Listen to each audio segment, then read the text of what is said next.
Hi alle zusammen und willkommen zu meinem detaillierten Feedback-Video von Gothic 1 Remaster Demo. Und bevor ich jetzt anfange, überhaupt meine Meinung hier dazu zu sagen, möchte ich nochmal bei THQ Barcelona bedanken, dass sie sich dazu entschieden haben, uns, die Spieler, also Gothic-Fans allgemein, in die Entwicklung mit einzubeziehen. Ich muss auch sagen, ich bin auch ziemlich froh, dass im Endeffekt die Gothic-Rechte bei THQ liegen und nicht bei irgendeinem Ubisoft, die das Spiel für 60 Euro verkaufen, dann Season Pass nochmal für 60 Euro und in-game darfst du auch erstmal für echtes Geld Gold kaufen, XP oder worauf du Lust hast. Das Einzige, was wahrscheinlich schlimmer wäre, womöglich Bethesda. Ich meine, die können noch nicht einmal gute Spiele herstellen, also ja.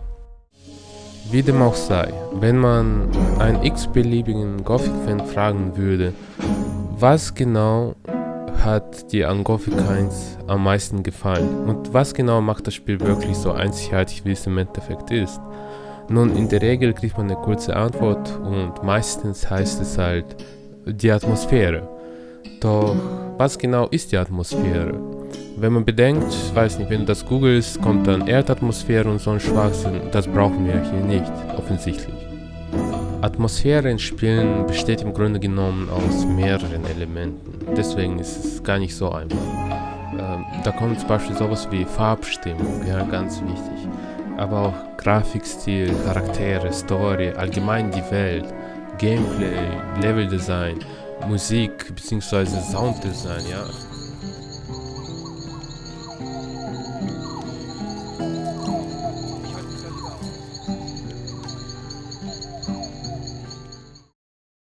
Nun, wie sieht das jetzt mit der Atmosphäre in Gothic 1 aus, also in dem originalen Spiel? Ziemlich eindeutig, könnte man sagen. Fangen wir da jetzt beim Anfang an, weil das ist ziemlich wichtig. Also, du weißt eigentlich von Anfang an, dass du in eine Sträflingskolonie kommst. Das ist im Grunde genommen ist nichts anderes als ein Gefängnis mit bisschen mehr Freiraum. Aber alle Menschen, die du da drin triffst, sind im Grunde genommen Sträflinge, das heißt Mörder, sonst was, Banditen und so weiter und so fort. So, das heißt, du weißt von Anfang an, du darfst hier niemandem vertrauen, eigentlich. Und wie begrüßt man dich hier? Nun mit einer Faust ins Auge, ganz einfach. Das nennt man hier die Taufe und man sagt dazu auch gerne Willkommen in der Sträflingskolonie. So. Und der einzige Hoffnungsschimmer ist eigentlich Diego, den man direkt danach trifft, weil der scheint einem doch recht ruhig zu sein und weiß nicht, er macht direkt irgendwie einen guten Eindruck auf dich und du hast direkt das Gefühl, du kannst ihm vertrauen, auch wenn du dir noch nicht zu 100% sicher bist. In jedem Fall. Du folgst dann dem Weg, der dich führt, also am Anfang hat man ja noch nicht so viel Freiraum, du kannst es nicht unbedingt dahin gehen, wo du Bock hast, du hast einen bestimmten Weg, dem du folgst und auf diesem Weg triffst du recht schwache Monster, zum Beispiel Mallrat, Scavenger. Sie alle sind ziemlich schwach und sie sind nicht nur schwach, aber sie sehen auch ziemlich schwach aus, aber ehrlich gesagt, wenn du das Spiel das erste Mal spielst, dann ist die Wahrscheinlichkeit ziemlich hoch ist, dass du gegen diese Monster verreckst. Wenigstens 1-2 Mal. Also ich weiß ganz genau, wo ich das erste Mal gespielt habe, bin ich gegen Scavenger bestimmt 2-3 Mal verreckt. Und das, ja, obwohl die eigentlich armselig aussehen. Das lässt dich eigentlich ziemlich armselig fühlen, ja. Wenn du gegen so einen Mallrat verlierst, der sich kaum bewegen kann, weil er so fett ist. Oder gegen Scavenger oder... Das Beste ist sowieso der Goblin, den man oben findet, weil, ganz ehrlich, der geht dir bis zum Knie. Du hast das Gefühl, du kannst ihn kicken und der fliegt schon weg. Aber das ist eigentlich der stärkste Gegner von den dreien. Und ja, du merkst schon, die Welt, die verzeiht dir nicht. Und du musst dann, ja, dann folgst du einfach den Weg weiter. Irgendwann kommst du in das alte Lager und eventuell wirst du von der Wache zusammengeschlagen, je nachdem, was du für Entscheidungen getroffen hast. Aber ja, in jedem Fall gehst du rein und so weiter. Du triffst andere Buddler zum Beispiel, die sehen ziemlich schwach aus. Auch draußen triffst du auf Buddler und du denkst, okay, ich glaube, ich könnte den killen. So ein bisschen Erfahrungspunkte wäre jetzt genau das Richtige und vielleicht hat er was Schönes für mich. Bisschen Käse, bisschen Schinken, vielleicht ein bisschen Erz. wer weiß. Und ja, mal schauen, der benutzt nur einen Knüppel. Ich habe ein Schwert, zwar ein rostiges Schwert, aber immer noch ein Schwert. Dann fängst du an, gegen vielleicht so einen Sträfling zu kämpfen, gegen so einen Buddler, und selbstverständlich haut er dich zusammen. Während du liegst, wird er dich nochmal beklauen und sagen, hey Junge, du hast nicht mal Erz, Alter. Und dann spuckt er nochmal auf dich und geht und setzt sich wieder an das Feuer zurück oder so. Und du verstehst, okay, in dieser Welt habe ich es nicht leicht. Na gut. Und so langsam merkst du, du musst nach den Regeln von dieser Welt spielen. Das heißt, wenn dir irgend so ein Schatten sagt, hey, siehst du hier den Typen, der von mir 10 Meter entfernt ist, also der hat eigentlich ein Schwert für mich, kannst du mal hinlaufen, es mir bringen, weil ich bin jetzt zu faul aufzustehen. Okay, eigentlich war das ein bisschen anders, der konnte da nicht kaufen und so, egal. Und ja, auf jeden Fall machst du das, ja, einfach diese dumme Arbeit, das, was normalerweise eigentlich niemand machen würde, aber du hast eigentlich keine andere Wahl. Du brauchst Erfahrungspunkte, du musst dich weiterentwickeln, damit du stark wirst und damit du dann jedem heimzahlen kannst. Und das kannst du wirklich, wortwörtlich. Du kannst sogar Gomez killen ab einem bestimmten Moment. Das Spiel gibt dir nun mal die Möglichkeit dafür. Niemand ist wirklich unsterblich in dem Spiel. Nun, mit ein paar Ausnahmen, die aber dann ab einem bestimmten Moment auch nicht mehr unsterblich sind. Ab einem bestimmten Kapitel. In jedem Fall, was das Coole ist, dass du wirklich, wenn du was in dem Spiel erreichst, ja, wenn du zum Schatten befördert wirst oder Gardist, kriegst du auch eine bessere Rüstung und du merkst wirklich, wie viel stärker du geworden bist. Und dass du dann irgend so einen Sträfling mit links umhaust, weil du jetzt auch viel besser kämpfst. Und ich persönlich denke, genau das ist das wirklich Coole an Gothic 1, dass du im Grunde genommen als kompletter Opfer anfängst. Und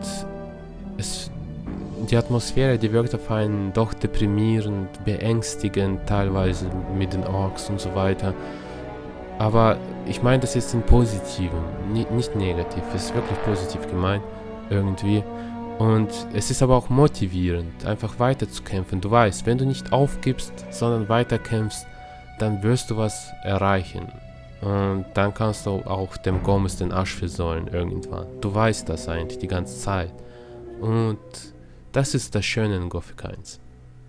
Eine Sache, die man noch erwähnen sollte, nun alle reden davon, wie asozial die Welt von Gothic ist und dass unter anderem die NPCs alles Arschlöcher sind, Banditen, also genauso wie ich eigentlich das auch schon formuliert habe. Aber man darf nicht vergessen, nun, wenn man genau nachdenkt, nicht jeder NPC ist ein Arschloch und man trifft hier und da, die durchaus nett sind, die bereit sind, für eine Flasche Bier einfach eine Geschichte zu erzählen oder Tipps zu geben, oder wiederum andere, die wollen einfach weiterleben und wollen deswegen einfach keinen Stress machen und warten einfach ab, bis die Barriere vielleicht irgendwann mal gesprengt wird. So, also zumindest haben die Hoffnung. Und nun ja, andere wiederum, es gibt auch Leute, die sich durchaus wohlfühlen in der Barriere und wollen gar nicht, dass diese fällt.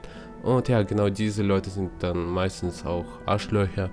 Was ich damit sagen will, man sollte nicht übertreiben mit den Arschlöchern. Also es gibt durchaus auch normale Menschen in der Barriere. Doch wie sieht es jetzt mit Gothic 1 Remake aus? Was ist da genau alles schief gelaufen? Nun, fangen wir direkt beim Intro an. Das Intro ist an sich gar nicht mal so schlecht. Es erzählt uns ungefähr die gleiche Geschichte wie das Intro aus Gothic 1, aus dem Original. Und halt visuell, es geht so, ich finde es ist ein bisschen zu schwarz-weiß und allgemein einfach viel zu dunkel. Aber was ich richtig gut fand, das ist das Ork-Gesicht, das sieht richtig brutal aus und beängstigend. Also so einem Ork wirst du nachts irgendwie in einem Wald ganz sicher nicht begegnen. Wenn du ihn das erste Mal siehst, dein erster Gedanke wird wahrscheinlich sein, einfach weglaufen. Und das ist auch richtig so, genau das brauchen wir. Also das Design von dem Ork gefällt mir schon jetzt. Ansonsten, was das Intro angeht, ich bin mir sowieso ziemlich sicher, es wird noch überarbeitet werden und verbessert. Deswegen will ich gar nicht dazu viel sagen. Als nächstes kommen wir ins Prolog und dieses hat sich ziemlich stark verändert von dem Original. Es ist viel zu episch geworden. Also allgemein, anstatt dass wir in die Kolonie einfach ganz hart reingeschmissen werden und mit einer Faust begrüßt werden, fahren wir hier ganz gemütlich den Aufzug runter, dann passiert irgendwas, es gibt Explosionen, Michael Bay als Regisseur und sonst was. Und du hast das Gefühl, du befindest in einem Uncharted oder Lara Croft oder sonst was, aber ganz sicher nicht in Gothic. Und das haut schon mal ziemlich stark auf die Atmosphäre. Aber ich will gar nicht dazu viel sagen, denn die Entwickler haben schon darauf reagiert und die haben gesagt, die bringen die Szene zurück mit dem Schlag ins Gesicht und Bullet. Und ja, super, Feedback schon jetzt angekommen und das ist auf jeden Fall die richtige Entscheidung, weil hier mit diesen Szenen, Action-Szenen beeindruckst du heute auch niemanden mehr. Und das passt sowieso nicht ganz zu einem Open-World-RPG, finde ich. Halt mehr zu einem Actionspiel. Das ist hier übrigens der einzige Moment, wo man nachts unterwegs ist in der Demo. Und was ich ganz cool fand, wo du in das kleine Waldstück kommst, da hast du schon so ein bisschen dieses Gothic-Gefühl, diese Atmosphäre. Und das war eigentlich das einzige Mal, aber es hat sich wirklich gut angefühlt und das ist schon mal ein gutes Zeichen. What the heck's going on? Oh, shit. Doch lass uns jetzt mal alles etwas strukturiert angehen und fangen wir erstmal nur mit der Farbstimmung an. Nun, die Welt ist viel zu bunt und man muss alles etwas grauer machen, damit eine betrübliche Stimmung tatsächlich aufkommt, weil im Endeffekt wir sind hier in einem Gefängnis und momentan fühlt es sich so an, als ob du in einem Paradies bist, wortwörtlich. Es ist genau das Gegenteil. Das darf nicht passieren, aber ich mache mir da auch keine Sorgen, weil so wie ich das mitgekriegt habe, die Entwickler haben sich auch schon dafür geäußert und die haben gemeint, die machen das grauer. Wobei ich habe das jetzt nicht schwarz auf weiß, aber ich habe das halt gehört von mehreren Leuten, also muss es wohl stimmen, kann ja wohl kein Zufall sein. An sich, manche Stellen sind viel zu überbelichtet, also vor allem wenn du ein Fotograf bist oder allgemein mit Medien zu tun hast, ich glaube, da bluten dir eigentlich die Augen. Das ist eigentlich absolutes No-Go, in der Regel. Es gibt Ausnahmen. Und es gibt allgemein so Stellen, da hat der Held jetzt halt mit der Fackel zum Beispiel der ist viel zu rot im Gesicht. Das sieht richtig komisch aus und extrem unnatürlich. Lensflare bei der Fackel lenkt eigentlich nur ab und stört. Würde ich wegmachen. Man hat das Gefühl, dass die Leute, die für die Effekte zuständig waren, die haben einfach irgendwie Post-Production-Effekte einfach alle reingeschmissen, die da sind und gesagt, ja, irgendwie würde es schon gut aussehen, passt schon, lassen wir so. Also die meisten Effekte würde ich runterschrauben. Hier ist es wirklich so, weniger ist mehr. Weil im Endeffekt, das Gute an dem originalen Gothic war auch, dass die Welt auch erwachsen wirkte und natürlich, sie war einfach glaubwürdig. Nun gut, kommen wir jetzt zu den verschiedenen Gegnern. Also, zum einen, der erste Gegner, den wir hier treffen, sind Snapper. Und aus irgendeinem Grund haben die Zähne aus Gummi, wie es aussieht.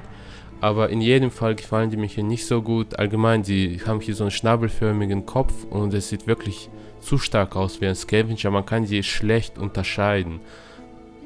Ja, das ist verwirrend. Und in Gothic 1 war das halt so, dass die Snapper, die waren viel stärker als Scavenger natürlich. Die waren aber auch die waren was Besonderes, würde ich sogar sagen, weil das waren so Rudeltiere, die bis zu 8 unterwegs waren. Und das hat sie extrem gefährlich gemacht. Beziehungsweise du konntest von denen auch noch nicht einmal weglaufen, weil die waren doppelt so schnell wie du, wenn nicht noch schneller. Die waren extrem gefährlich. Und das war cool. Und ich habe halt in originalem Game haben die halt so einen Dinosaurierkopf. Das würde ich hier aber auch lassen. Das passt denen viel besser und macht sie viel gefährlicher. Nun, ja, diese ganzen Hörner würde ich auch wegmachen. Die würde ich mir aufsparen dann für das Design für Gothic 2 Remaster, falls Gothic 1 gut ankommt. Aber gehen wir mal davon aus, seien wir mal optimistisch, ja. So, ansonsten, ja, Snapper sind hier viel zu schwach. Am Anfang sollte man absolut keine Chance gegen dich haben, natürlich. Die sollten einen one-shotten am besten. Und die würde ich auf jeden Fall später im Spiel vorkommen lassen. Was mir aber tatsächlich verdammt gut hier bei den Snappern gefallen hat, ist eigentlich der Sound. Das hört sich wirklich gefährlich an und verdammt cool.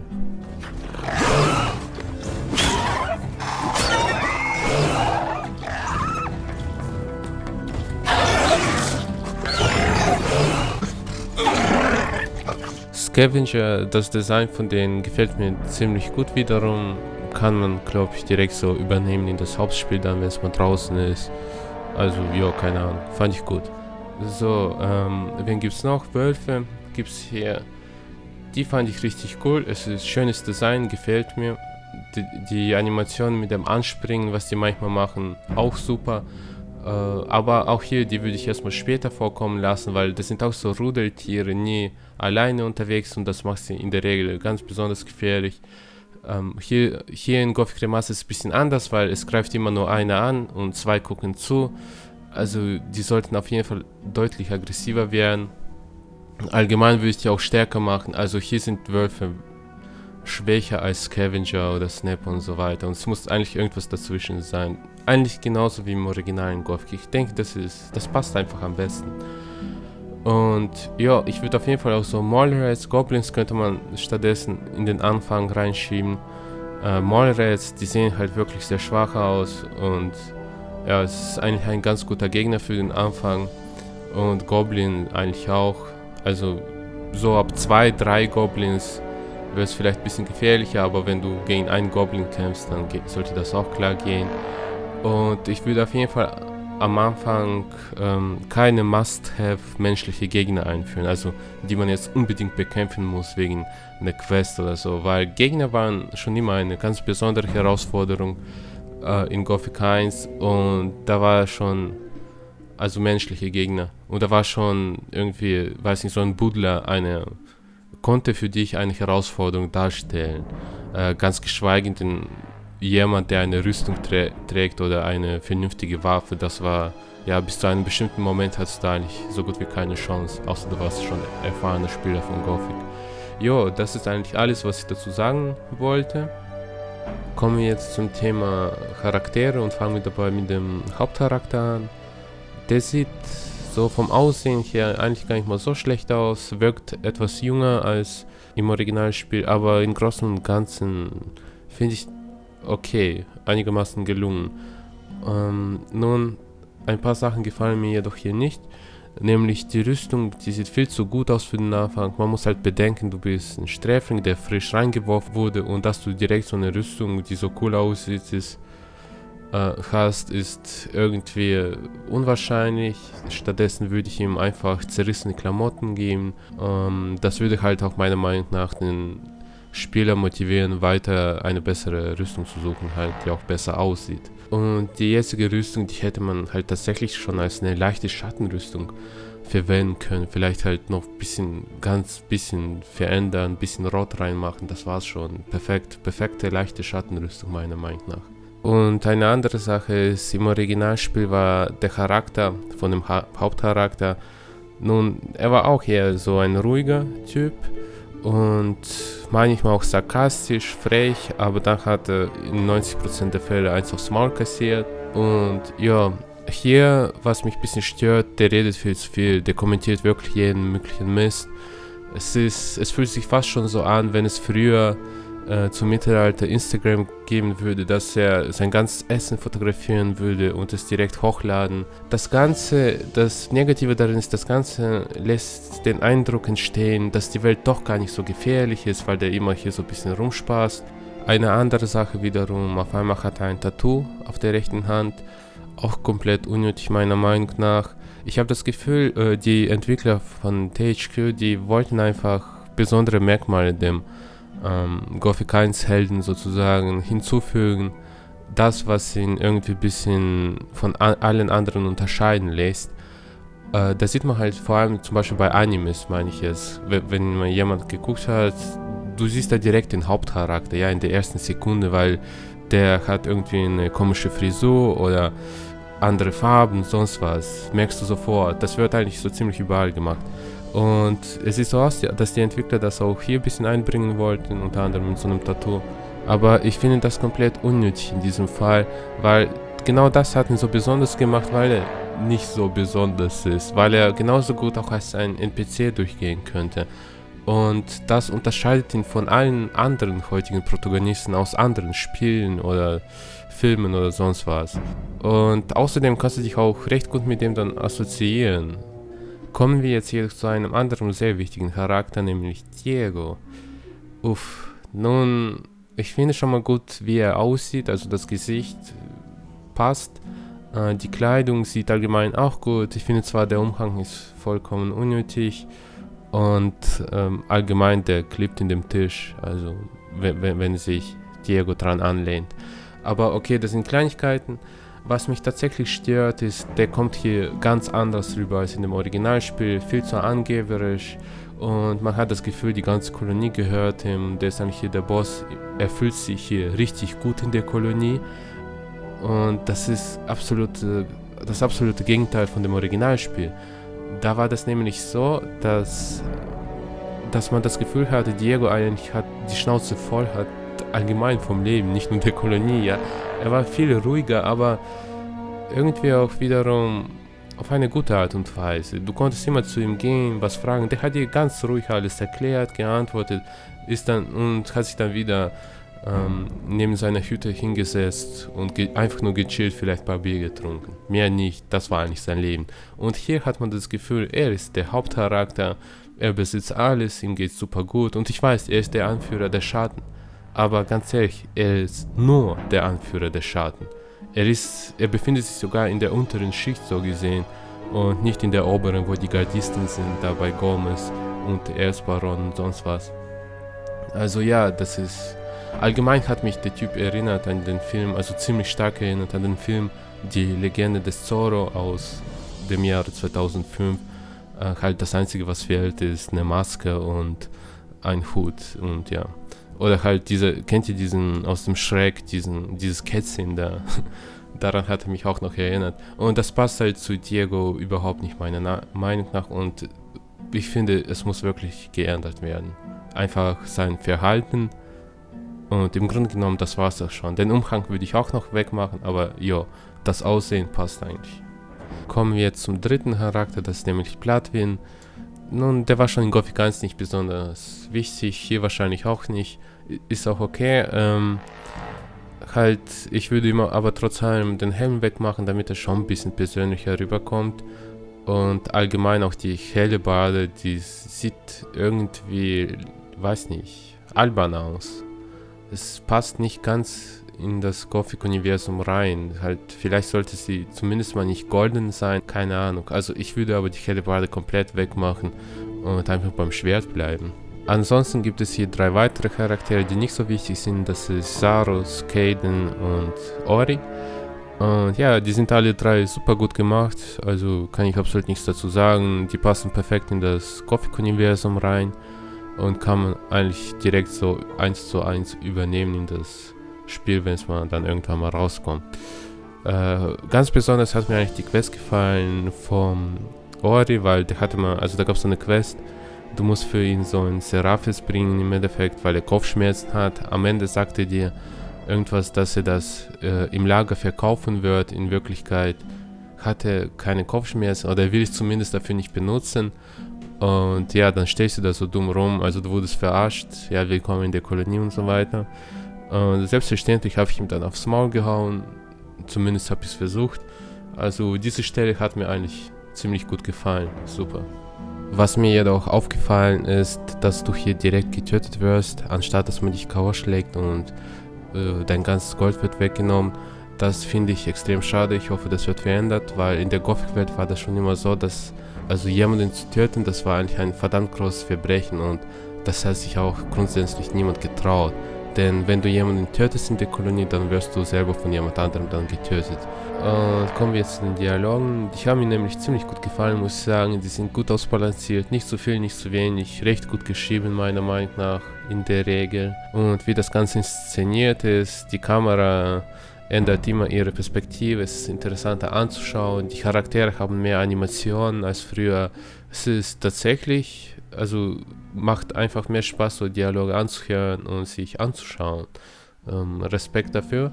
Und was mir überhaupt nicht gefallen hat, nämlich ab und zu taucht so eine, weiß nicht, wo ich zum Beispiel mit Diego geredet habe, da ist dann links oben aufgetaucht, ab einem bestimmten Moment, Diego wird sich das merken oder hat sich gemerkt, irgendwas sowas in der Art. Das ist halt dieses Telltale-Ding, ja, also das gab es bei den Spielen und das finde ich absolut unnötig in Gothic Remaster. Es muss wirklich nicht sein. Es lenkt eigentlich einfach nur ab, vor allem es wird ganz links oben in der Ecke angezeigt. Das heißt, wenn es auftaucht, das erste, was deine Augen machen, die schauen erstmal dahin, weil du willst wissen, was passiert jetzt, ja. Also das passt überhaupt nicht. Das hat auch Alex gemacht, die haben das sogar noch in der Mitte angezeigt, aber das war fast schon schlimmer und da wurde immer irgend so ein Mist angezeigt, den eigentlich keinen interessiert, man. Warum machen die das? Was ist eigentlich der Gedanke von den Designern, jetzt mal ohne Scheiß? Was ist der Sinn der Sache von diesen, Diego wird sich das merken oder was auch immer? Was soll das bringen? Ich verstehe es nicht. Also, ich will es wegmachen, außer jemand kann mich vom Gegenteil überzeugen, aber ich bin mir ziemlich sicher, das wird nicht passieren. Und ja, aber ansonsten sind die Dialoge gut geschrieben, nicht zu kurz, nicht zu lang für den Anfang und ja, durchaus interessant. Aber kommen wir jetzt mal zum Kampfsystem. Es ist auch so ein spannendes Thema, es ist ziemlich schwierig irgendwie ein Kampfsystem zu entwickeln, welches gut funktioniert. Also allgemein, wenn man so die Piranha Bytes anschaut, ich glaube seit Gothic 1 und Gothic 2 hatten die kein einziges Spiel, wo das Kampfsystem wirklich gestimmt hat. Zumindest meiner Meinung nach. Und ja, Gothic 1 und 2 ist jetzt auch nicht ganz perfekt, was das Kampfsystem angeht, aber ich finde es gut. In jedem Fall. Das Kampfsystem hier ist, ich will jetzt gar nicht viel dazu sagen, weil die Entwickler haben es schon gesagt, die werden das verändern, aber ich fand es gar nicht so schlecht, das Kampfsystem hier in diesem Spiel. Man sieht, dass die sich von For Honor inspirieren lassen, aber ja, du hast halt leichter Schlag, schwerer Schlag, dann Ausweichen, das ist alles ziemlich gut, das muss da bleiben. Du hast auch Blocken, muss auch da bleiben. Das sind alle gute Mechaniken, die im Gothic-Universum perfekt passen. Und das Einzige, was ich wegmachen würde, ist zum Beispiel, wie man blockt. Ja, also du hast halt ja dieses For Honor-System, wo du entweder von links schlagen kannst, rechts oder oben und so kannst du auch blocken. Und genau das würde ich vielleicht wegmachen von denen. Und vielleicht kann man das Ganze auch etwas dynamischer machen, die Kämpfe. Das ist halt das Einzige, was ein bisschen fehlt. Aber die Frage ist hier auch, also guck mal, als Beispiel Gothic 1, am Anfang hast du auch ziemlich langsam zugeschlagen und ja, es sah auch ziemlich lächerlich aus. Aber mit der Zeit hast du das geskillt, zum Beispiel Einhandschwert, und du hast angefangen bei 30% schneller zu schlagen und bei 60% gingst du richtig ab. Und vielleicht wollen die Entwickler von THQ Barcelona das gleiche hier machen. Und wenn das wirklich der Plan ist, dann finde ich, ist es sogar von der Dynamik her eigentlich so gut, wie es ist. Kann man sogar so lassen. Eine andere Sache, das Fokussieren. Also hier kann man genauso wie bei Dark Souls fokussieren. Und hier ist ganz wichtig zu verstehen, wenn du gegen mehrere Gegner kämpfst, weil ich glaube 90% der Leute, die das gespielt haben, haben das nicht gecheckt. Dann darfst du niemanden fokussieren. Geh aus dem Fokus, und weil dann hast du viel mehr Kontrolle über deinen Charakter, und dann ist das Kampfsystem auch viel angenehmer, als wie wenn du jetzt jemanden fokussieren würdest, ja. Das ist schon alles, was ich dazu sagen wollte. Aber ja, Kampfsystem ist ein spannendes Thema. Ich hoffe, damit klappt es einigermaßen. Kommen wir zum Interface, und hier gibt es eine Sache, die direkt einem auffällt, denn das Ganze ist für Konsolenspieler optimiert. Das ist, naja, als PC-Spieler finde ich das nicht so geil. Ich hoffe, da kommen ein paar Änderungen rein. Zum Beispiel, man kann noch nicht einmal die Maus benutzen in dem Inventar. Ja, also das ist eigentlich ein No-Go, aber ich denke, das ist jetzt nur in den Demos. Ich denke, die werden das schon 100%ig verändern, denn im Endeffekt ist es nicht die Firma From Software, die Dark Souls 1 rausgebracht haben, ohne dass da die Maus funktioniert hat. Und später, weiß nicht, 2 Tage später hat ein Modder einen Mod rausgebracht, wo die Maus eigentlich ganz gut in das Spiel implementiert wurde, und das war eigentlich alles super toll. Du konntest locker mit der Tastatur und Maus spielen.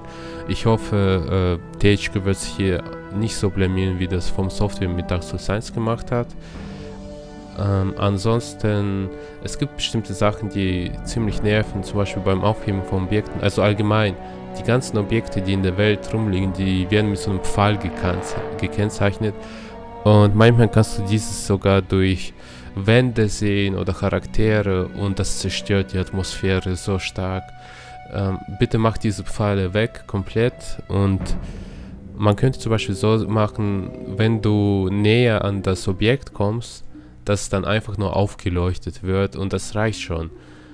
Und du darfst diese Objekte nicht von weitem sehen. Das zerstört die ganze Immersion, Erfahrung. Atmosphäre, das Wichtigste. Bitte nicht.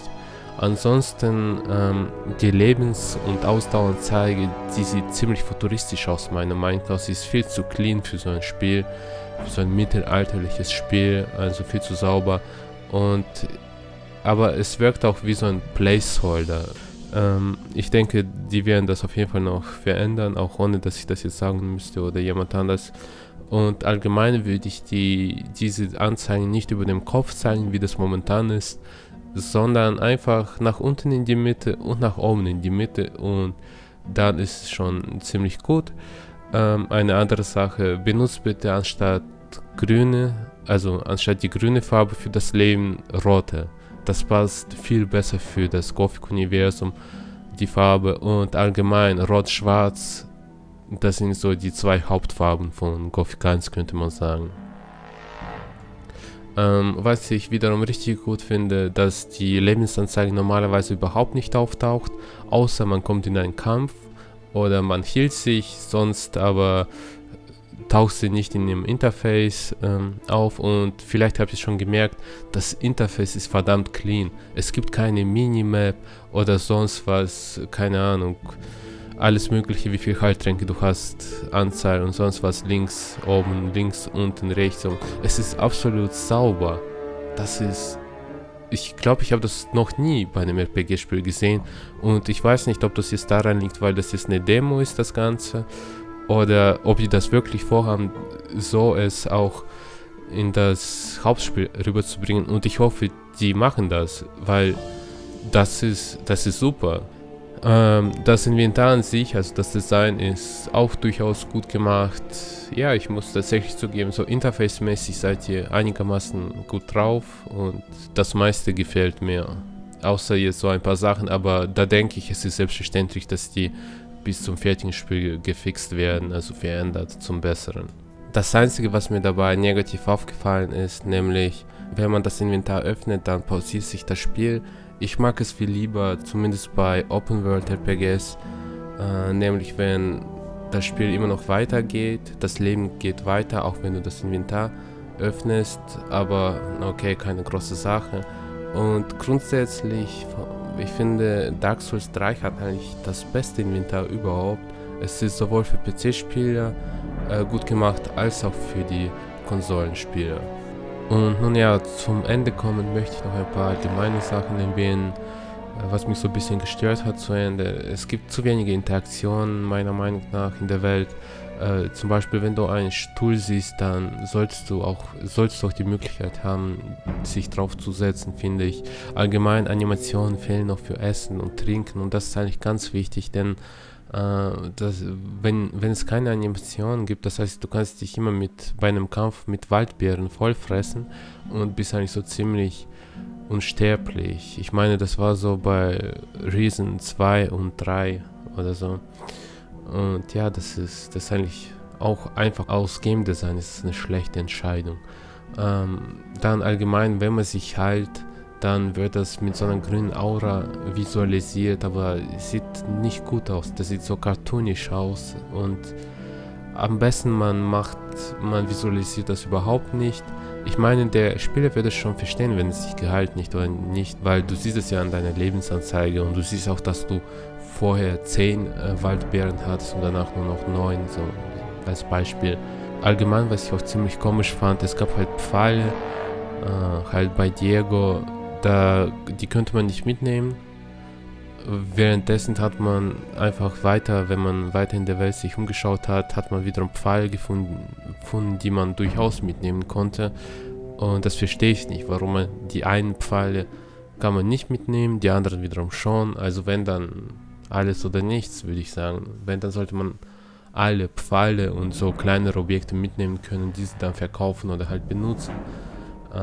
Allgemein, was sehr stark gestört hat, es gibt zu viele unsichtbare Wände momentan, man fühlt sich wirklich eingegrenzt in der Welt, und ja, der Held kann auch allgemein nichts schwimmen, aber ich denke, das ist, weil das noch Demo ist, hoffe ich doch. Ich kann es ja nicht wissen. Ich finde, es ist auch ein bisschen zu wenig Blut beim Kämpfen. Man kann es ein bisschen brutaler das Ganze visualisieren, weil das Spiel soll ja auch ab 18 werden, so wie ich das verstehe. Und grundsätzlich gibt es auch zu viele Stellen in den Bergen, die so treppenartig wirken. Also wo du dich dann hochziehen kannst, und das sieht sehr künstlich aus, unnatürlich. Und ich habe nichts dagegen, wenn das ab und zu vorkommt, aber bitte nicht zu viel davon. Versuch das ein bisschen natürlicher hinzukriegen, weil das Problem ist, du siehst direkt, dass da ein Weg ist. Ja, und da ist bestimmt Loot und so. Ja, das ist cool, dass du das siehst, aber da geht so ein bisschen dieses Entdeckungsgefühl verloren. Also das wäre halt sehr schade. Allgemein habe ich ja schon gesagt, Monster aggressiver machen. Man sollte wirklich keine Angst haben, das Spiel ein bisschen Hardcore-mäßiger zu machen, finde ich. Weil so ist halt diese mittelalterliche Welt. Das wird nur der Atmosphäre beisteuern. Und grundsätzlich auch beim Hochziehen taucht immer die Anzeige auf, dass man halt Leertaste drücken muss, um hochzuklettern. Ich denke, das kann man ab und zu anzeigen lassen, die ersten 2-3 Mal, aber danach kann man es auch lassen. Wozu? Man sieht es auch so, dass man da hochziehen kann. Ja, es ist offensichtlich genug. Das Einzige, was schlimmer wäre, wenn man da noch irgendwie orangene Farbe drauf machen würde, wie das bei so manchen Spielen ist heutzutage, damit der Spieler das auch bloß nicht übersieht. Das Speicher- und Ladensystem ist ziemlich crappy, also es ist halt mit Checkpoints. Gefällt mir überhaupt nicht. Das heißt, wenn du gestorben bist, darfst du den ganzen Mist nochmal machen von dem letzten Checkpoint, und ich verstehe auch gar nicht, wie sie das jetzt in einer offenen Welt machen wollen, wo sie da die Checkpoints setzen und wie. Also ich finde das altmodische Speicherladensystem viel besser als das mit den Checkpoints, was wahrscheinlich mehr für Konsolen passt. Grundsätzlich kommen wir jetzt zu den positiven Sachen. Ich finde es super, dass es mehr Content gibt. Also die Entwickler haben gesagt, die werden die Welt erweitern, und das ist eine sehr gute Idee, denn das Problem ist, als Gothic 1 rausgekommen ist, das ist auch ziemlich unfertig rausgekommen. Das haben auch die Piranha Bytes dann zugegeben irgendwann, weil die unter dem Zeitdruck standen. Und du siehst das auch, dass das Spiel unfertig ist. Es gibt zum Beispiel einen Weg, der einfach in einen Berg führt, und es gibt einen Menschen, der einen Namen hat, der dir aber keine Informationen gibt oder keine Quests. Und ja, normalerweise, wer die Gothic-Spiele gespielt hat, der weiß, normalerweise jeder NPC, der einen Namen über den Kopf hat, der ist irgendwie wichtig auf eine Art und Weise. Und so weiter. Es gibt einfach Höhlen, wo einfach nichts drin ist. Das ist, ja, man sieht, dass das Piranha Bytes einfach nicht genug Zeit dafür hatte. Mal ganz abgesehen davon, für mich, also ich als ein Gothic-Fan, der ist Gothic 1 bestimmt schon 5-mal durchgespielt, auch schon als Magier, Söldner, Gardist. Ich finde es halt mittlerweile, wenn ich jetzt Gothic 1 spielen würde, doch ziemlich langweilig, es wieder zu spielen, weil ich kenne alles. Ich kenne die Dialoge, ich kenne die ganzen Quests. Es gibt nichts Neues für mich da zu entdecken in der alten, guten Gothic 1 Welt. Und deswegen finde ich überhaupt nicht schlimm, also im Gegenteil, ich befürworte das, wenn THQ Barcelona jetzt Content da reinbringt, weil das würde für mich jetzt heißen, dass die Welt interessanter wirkt. Also ich will sie wieder entdecken, ich will sie neu entdecken, neue Orte, neue Quests, neue Charaktere kennenlernen. Das ist doch das Beste, was passieren kann. Wichtig ist es einfach nur, dass man die ganzen Quests, Charaktere in die Welt so einbringt, dass es da reinpasst. Aber ich denke, das kann THQ Barcelona durchaus schaffen, weil vor allem die Charaktere und die Quests haben zumindest in den Demo richtig gut gepasst. Abgesehen von Diego halt. Es sieht auch so aus, als ob die THQ Barcelona vorhat, Helme hinzuzufügen in das Gothic-Spiel, zumindest wenn ich mir den Bloodwind anschaue. Ich denke, man kann das ruhig versuchen, und grundsätzlich könnte man dann auch noch Schilde einführen in das Gothic-Spiel. Ich hatte immer das Gefühl, dass diese da gefehlt haben. Das würde halt auch wiederum das Late-Game von Einhandschwertern verbessern. Ich denke, das ist eine gute Idee. Und ja, an sich recht gutes Design für Rüstungen in der Regel. Die Animation bei Töten von Fleischwanzen ist super, auf jeden Fall lassen. Schlösser knacken ist jetzt ohne Minigame gemacht. Also wenn du einen Dietrich hast, gehst du einfach zum Schloss, zu der Truhe und kannst die einfach so öffnen. Finde ich gut, grundsätzlich. Ich finde, man braucht nicht unbedingt ein Minigame reinzumachen, aber was man machen könnte, ist zum Beispiel, wenn da eine Truhe ist, die einen wertvolleren Loot hat als normalerweise, dann könnte man so machen, dass es einfach nur länger dauert, diese aufzumachen. Ich weiß nicht, ob das wiederum daran liegt, dass es eine Demo ist, aber ich finde es gut, dass es keine Schwierigkeitseinstellung gibt, weil ich habe wirklich meistens das Gefühl, wenn ich so Spiele spiele, dass ich dann die Arbeit von den Entwicklern übernehme, das Spiel zu balancieren für mich, auszubalancieren, und ich hasse das, weil vom Spiel zum Spiel ist es immer anders. Bei einem Spiel spielst du auf schwer und es ist wirklich schwer, bei anderem Spiel spielst du auf schwer und es ist eigentlich voll einfach. Und ja, und immer dann, wenn du dann vor diesem Spiel sitzt und du hast diese Möglichkeit, leicht, normal, schwer oder Hardcore, wie auch immer, und du hast das Spiel halt noch nie gespielt, du weißt nicht, wie die Entwickler drauf sind und ob das wirklich so schwer ist, wie das da gesagt wird, oder leicht. Und da musst du immer ein bisschen da rumsitzen und dich entscheiden für eine Möglichkeit. Auch wenn du das später vielleicht im Spiel ändern kannst, es nervt. Ich finde, es ist viel angenehmer, wenn du einfach auf Spiel starten drückst, das Spiel fängt an, gut ist. Und dann passt du dich an, dann, wenn du zu schlecht bist, dann wirst du einfach besser, wo ist das Problem? Und es sieht halt auch so aus, dass man so Sachen wie Stärke, Geschick, so Sachen bei den Lehrern lernt, ja, wie das Oldschool Gothic ist, das finde ich eigentlich richtig gut. Sieht auch so aus, dass man im Inventar keine Gewichtsbeschränkung hat, finde ich auch super. So viel Realismus muss man jetzt auch nicht haben, wie das so bei Skyrim war. Und ansonsten auch bitte kein Fast Traveling einbauen, außer mit Hilfe von Spruchrollen bzw. Runen, wie das im Originalgame war, die man halt später im Spiel kaufen kann oder man bekommt die als Belohnung bzw. man findet sie. Das finde ich viel besser, anstatt dass du von Anfang an irgend so Fast Traveling hast, weil das hat auch Einfluss auf die Atmosphäre, wenn du dann immer fast travelst von einem Punkt zum anderen. Und halt ganz schlimm fand ich das eigentlich bei Risen 3 und Alex, dass du da einfach mal ohne Sinn einfach von jedem Punkt, egal wo du gerade bist, einfach hinteleportieren kannst zu bestimmten Punkten, die du zwar davor freischalten musst, aber trotzdem. Also das fand ich ehrlich gesagt ganz schlimm. Und allgemein finde ich auch gut, dass das Ganze auf einer Unreal Engine gemacht wird.